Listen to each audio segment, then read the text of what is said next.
प्रिय विद्यार्थियों, कैसे हैं आप लोग। आज की वीडियो में हम क्लास 12 फिजिक्स चैप्टर 3 विद्युत धारा चैप्टर का मोस्ट इंपोर्टेंट टॉपिक को पढ़ने वाले हैं। दोस्तों, आज की इस वीडियो में पढ़ेंगे विद्युत वाहक बल क्या होता है, टर्मिनल विभवांतर क्या होता है और सेल का आंतरिक प्रतिरोध क्या होता है। आज की इस वीडियो में हम इन 3 टॉपिक को पढ़ेंगे, इसका सूत्र, उसकी परिभाषा और इसके चित्र द्वारा समझेंगे। बाकी इन तीनों के बीच क्या संबंध होता है उसको हम नेक्स्ट वीडियो में पढ़ेंगे।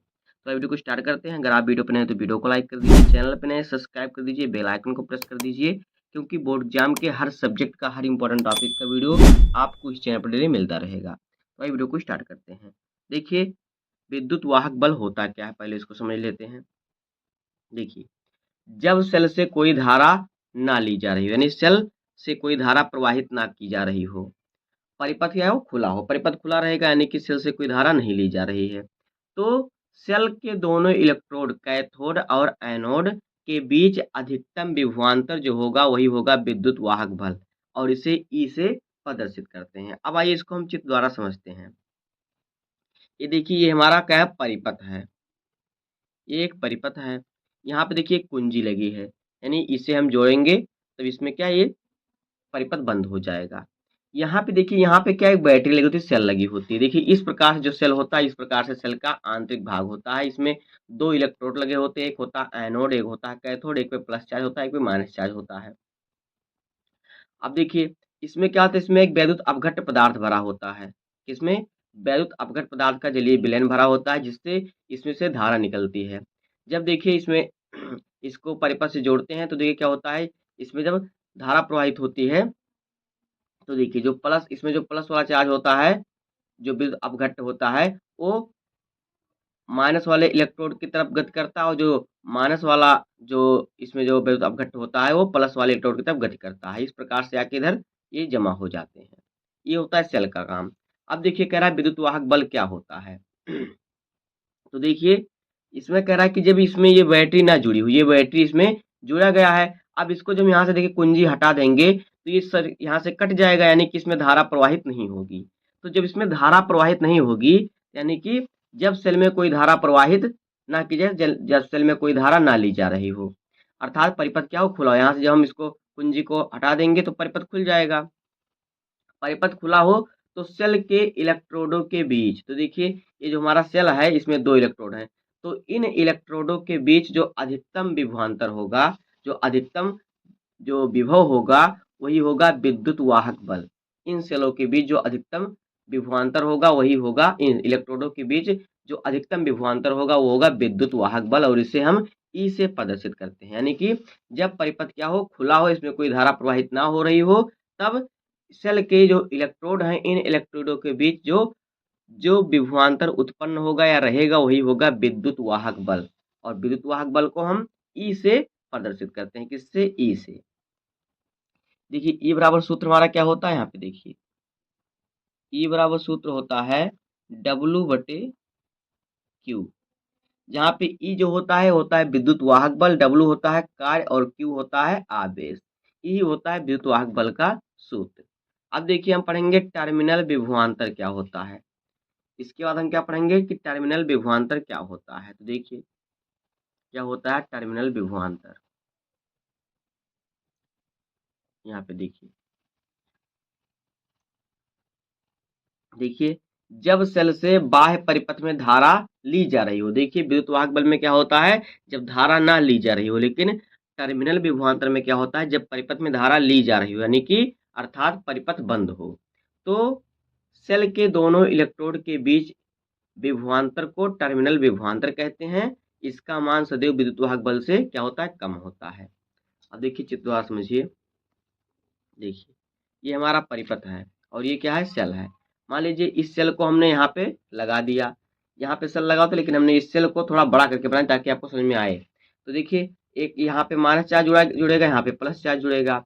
अब देखिए यहाँ पे कुंजी हटी है, अब हम कुंजी को भी जोड़ देंगे तो इसमें धारा प्रवाहित हो जाएगी, बंद परिपथ हो जाएगा, इसमें धारा प्रवाहित होगा। तो धारा जो होगा देखिए प्लस से माइनस की तरफ धारा प्रवाहित होगी। यहाँ पे हम कुंजी को इस प्रकार से जोड़ देंगे तो ये बंद परिपथ हो जाएगा। तब देखिए, तब बंद परिपथ में इसमें जब धारा प्रवाहित होगी, इसको हम यहाँ पे जोड़ देंगे, तो धारा प्रवाहित होने पर इस सेल में सेल के इलेक्ट्रोडों के बीच जो विभवांतर उत्पन्न होगा वो होगा टर्मिनल विभवांतर। उसे क्या कहते हैं? टर्मिनल विभवांतर। अगर धारा प्रवाहित नहीं हो रही होगी, अगर धारा प्रवाहित ना हो रही हो, यहाँ पे सर्किट यानी कुंजी खुली हुई हो और ये परिपथ खुला हुआ हो, तब क्या होता है? तब इसके बीच जो विभवांतर उत्पन्न होगा इलेक्ट्रोडों के बीच, वो होता है विद्युत वाहक बल। और अगर धारा प्रवाहित हो रही है, कुंजी जुड़ा हुआ है, परिपथ बंद है, धारा प्रवाहित हो रही है, तब इस इलेक्ट्रोडों के बीच जो विभवांतर उत्पन्न होगा उसे कहेंगे टर्मिनल विभवांतर। क्या कहेंगे? टर्मिनल विभवांतर।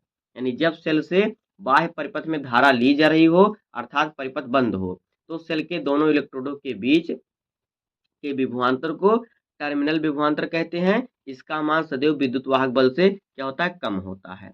अब देखिए इसका सूत्र क्या होता है। तो टर्मिनल विभवांतर V बराबर सूत्र हमारा होता है, क्या होता है? ये होता है IR। V जो है टर्मिनल विभवांतर है, I जो है धारा है, और फिर R जो है यह है बाह्य प्रतिरोध। क्या है? बाह्य प्रतिरोध है। अब इसके बाद देखिए हमारा क्या है? सेल का आंतरिक प्रतिरोध क्या होता है। तो देखिए सेल का आंतरिक प्रतिरोध क्या होता है, पहले समझते हैं, फिर इसको हम सूत्र इसका लिखेंगे, फिर हम इसको द्वारा पहले समझते हैं। तो देखिए सेल के भीतर विद्युत अपघट्ट द्वारा विद्युत धारा के मार्ग में डाले गए अवरोध को सेल का आंतरिक प्रतिरोध कहते हैं। देखिए क्या होता है? सेल के अंदर क्या होता है? विद्युत अपघट्ट द्वारा, देखिए ये हमारा सेल होता है।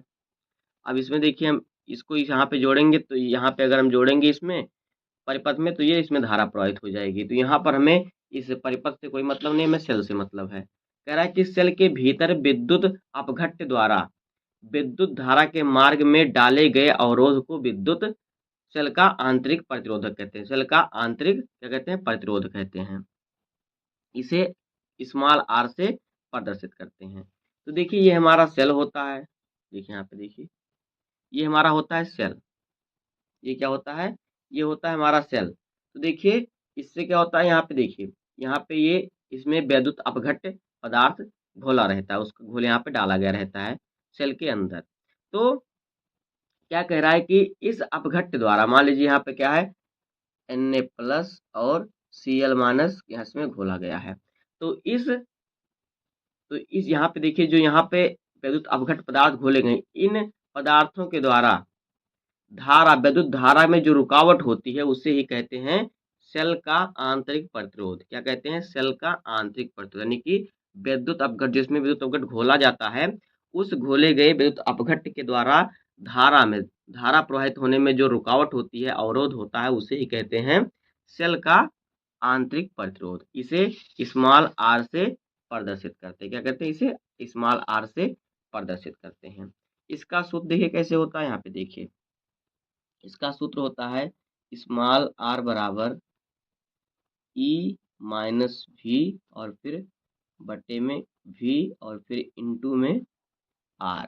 स्मॉल r क्या होता है? सेल का आंतरिक प्रतिरोध। कैपिटल E जो है ये होता है विद्युत वाहक बल, और V जो होता है ये होता है टर्मिनल विभवांतर, और जो कैपिटल R होता है ये होता है बाह्य प्रतिरोध। अब अगर हम चाहें यहाँ पे ओम के नियम से इसे और सरल कर सकते हैं। तो देखिए ओम का नियम जो होता है वो होता है V बराबर IR। तो यहाँ से अगर हम R का मान निकालेंगे तो क्या हो जाएगा? V बटे क्या हो जाएगा? I हो जाएगा। तो यहाँ पर अगर हम R की जगह पर V बटे I रख दें तो देखिए हमारा क्या हो जाएगा। ये हमने क्या किया? ये हमारा ओम के नियम से हमने इसको थोड़ा सरल करना चाहा। ये ओम का नियम है। तो देखिए तब यहाँ पे क्या हो जाएगा ये? तो ये हो जाएगा V बराबर E-V और बटे में V, और फिर R की जगह पर हम लिखेंगे V बटे I। V बटे I, V से भी हमारा क्या हो जाएगा? कैंसिल हो जाएगा। तो ये यहाँ पे बचेगा, सॉरी यहाँ पे R है, तो ये बचेगा हमारा R बराबर क्या बचेगा? E-V बटे में I। तब ये हमारा सूत्र हो जाएगा। तो आप दोनों जिस सूत्र का आपको जहाँ पे प्रयोग पड़े उपयोग करना है वहाँ पे उपयोग कीजिएगा। जहाँ पर आपको ज़रूरत पड़े तो ये भी सूत्र आप लगा सकते हैं, ये भी सूत्र आप लगा सकते हैं। आप लिख लीजिएगा दोनों। तो इसी प्रकार से आपको अपनी कॉपी में नोट बनाना है। इसके बाद जो हमारा टॉपिक होगा विद्युत वाहक बल, टर्मिनल विभवांतर और सेल का आंतरिक प्रतिरोध के बीच में संबंध क्या होता है उसको बताएंगे, उसका हम निगमन करेंगे। तो मिलते हैं किसी नेक्स्ट वीडियो में। तब तक के लिए धन्यवाद।